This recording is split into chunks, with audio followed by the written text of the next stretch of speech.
लोकसभा चुनाव के पहले चरण के मतदान से पहले कांग्रेस के पूर्व राष्ट्रीय अध्यक्ष राहुल गांधी और सपा प्रमुख अखिलेश यादव ने गाजियाबाद में प्रेस कॉन्फ्रेंस की। इस दौरान राहुल गांधी ने पीएम मोदी और केंद्र सरकार पर जमकर निशाना साधा।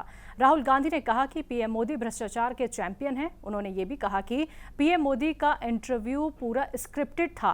कुछ दिन पहले प्रधानमंत्री ने ANI को बहुत लंबा इंटरव्यू दिया। स्क्रिप्टेड था मगर फ्लॉप शो था। प्रधानमंत्री जी ने उसमें इलेक्टोरल बॉन्ड्स समझाने की कोशिश की। प्रधानमंत्री जी कहते हैं कि इलेक्टोरल बॉन्ड्स का सिस्टम ट्रांसपेरेंसी के लिए लाया गया, राजनीति को साफ करने के लिए लाया गया। अगर ये सच है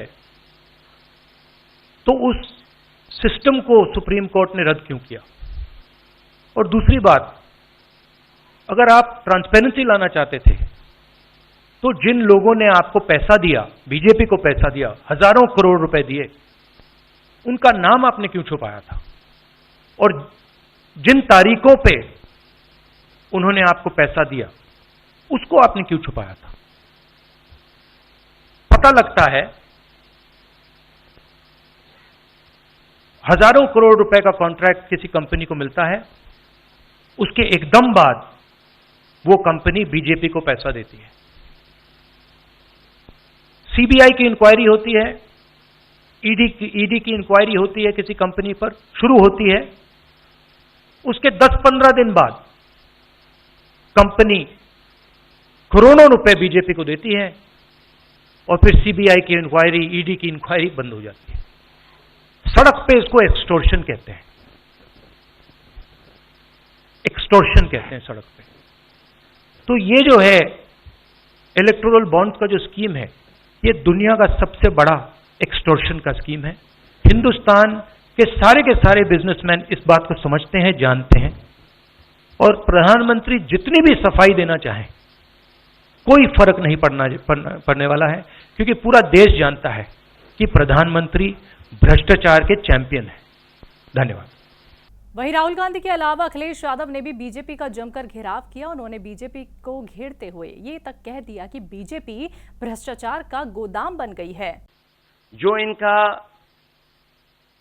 नैतिकता का बुलबुला था वो भी टूट गया। इलेक्टोरल बॉन्ड ने इनका बैंड बजा दिया।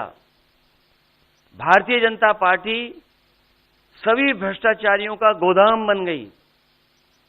न केवल भ्रष्टाचारियों को ले रहे हैं, बल्कि भ्रष्टाचारियों ने जो कमाया है उसको भी अपने साथ रख रहे हैं। जहां उत्तर प्रदेश देश का सबसे बड़ा प्रदेश है, डबल इंजन की सरकार में जो दावा करते रहे डबल इंजन, उनकी होर्डिंग देखिए आप कि अब डबल वहां पर नहीं दिखाई देते हैं, अकेले दिखाई दे रहे हैं।